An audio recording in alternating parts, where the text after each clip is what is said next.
Happy birthday to you. Happy birthday to you. Happy birthday, dear Eagle. Happy birthday to you.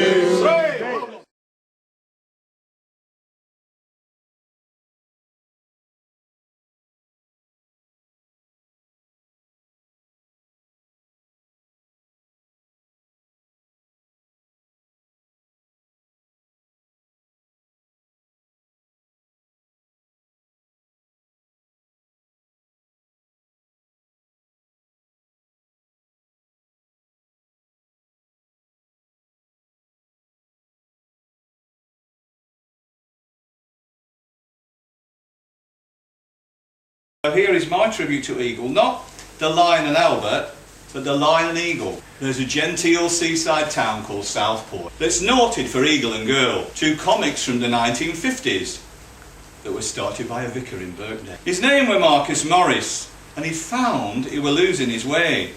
He'd signed famous writers for his parish magazine, forgetting that he'd have to pay. He'd seen lots of comics from America that came over after the war. They were hardly suitable for children, all full of horror and gore. So he teamed up with artist Frank Hampson, who drew with meticulous care. They created a comic called Eagle, with a spaceman called Chaplain Dan Dare. He took it round publishers in London, and all of them showed him the door. While they liked the idea of a spaceman, the space vicar were a bit of a bore. But one publisher, named of Alton, could see the potential in the thing. So he sent Marcus a telegram saying, "Interested, give us a ring." Well, they ditched the idea of the chaplain, and Dan Dare was chief pilot instead. Frank rented his studio in Churchtown, which were really no more than a shed. He recruited a team of young artists to help him to realise the dream. They drew Dan Dare, The Life of St. Paul, and the strip about Wall's Ice Cream. Eagle launched in April 1950, anniversary of day Titanic sank. Nevertheless, it were a roaring success, and they laughed all the way to the bank. But success, it were mingled with terror, which shocked and left them open mouthed. So they had to up sticks and leave Churchtown and go and live in Hampson down south. With a wide range of stories and features, Eagle were an excellent read. Did PC-49 and Rob Conway, Chico, Tommy Walls and Harris Tweed. Did a cowboy strip called Seth and Shorty, where the dialogue were particularly strange. So Marcus signed writer Charles Chilton and replaced it with Riders at Range. Dan Dare became a sensation. His adventures were a real delight. But Frank was such a perfectionist that his artist had to stay up all night. After Eagle came Girl, Swift and Robin, so they catered for every age. But their publishing rivals got jealous and some even started to raid. Then came the Fleet Street takeovers and Oddham's bought out Alton Press. Marcus began to get worried. He thought it might end in a mess. So Marcus decided to jump ship. He could see the writing on wall, like at Belshazzar's feast in Bible. Well, he were a vicar after all. The Oddham's takeover weren't too bad, and Eagle continued to grow. But then Mirror Group bought out Oddham's, and this were a really big blow. The Mirror Group thought they knew comics. In fact, they own quite a few. They did Lion and Tiger and Comet, and Knockout and Play Hour 2. They were led by Leonard Matthews, who based his management style on Napoleon, Stalin and Mekong. So you can see we're particularly vile. He said he'd produce Eagle much cheaper, and to be truthful, that's just what he did. He lost 150,000 readers, and that must have cost a few quid. Frank didn't take kindly to Leonard, so he left without starting a fight. While Eagle continued without him, his future didn't look very bright. The 60s brought Eros the Spartan, Sergeant Bruce and the Iron Man. Eagle took over Boy's World and Swift, which brought in Black Boy the Cheyenne. But despite all the free gifts and mergers, sales continued to decline. And finally Eagle ended on May Day 1969. Great news, pals, stated the advert, which heralded Eagle's demise. Next week we're joining with Lion, a shock, but not a surprise. Frank thought that Dan Dare were forgotten. But his fans could never forget. He was invited to a convention in Italy and awarded with a special statuette. The award were made by his peers, Frank wondered what it were for. They called him Prestigioso Maestro, best comic artist since war. Back home, fans clamoured for new work. They were thrilled with his fresh found fame, bit of alliteration there. And they said that they hoped that Frank Hampson would have further comics to his name. At this, Frank got proper angry. And thank you all kindly, said he. What, spend all my life drawing comics to join up with Lion? Not me.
Everything's going well after the first 7 minutes. As the premier organiser of this event, I'd like to get your programmes out with you in changes. But I'll go through day by day. No changes at all this evening.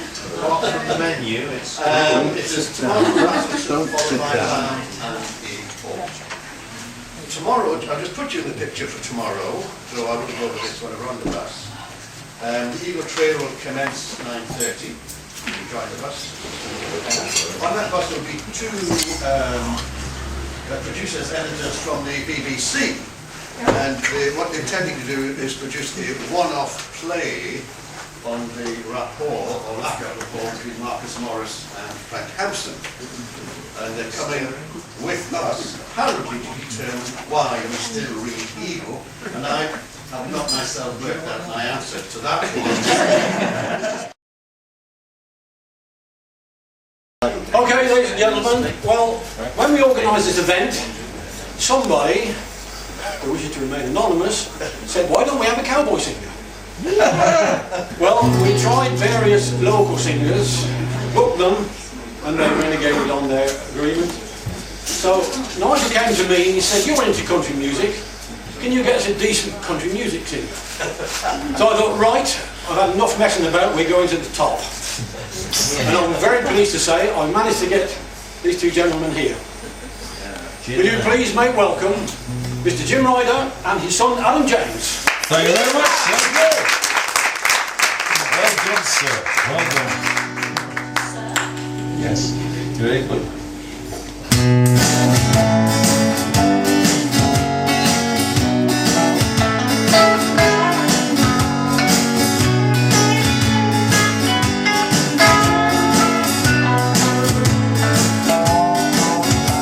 Some people say a man is made of mud.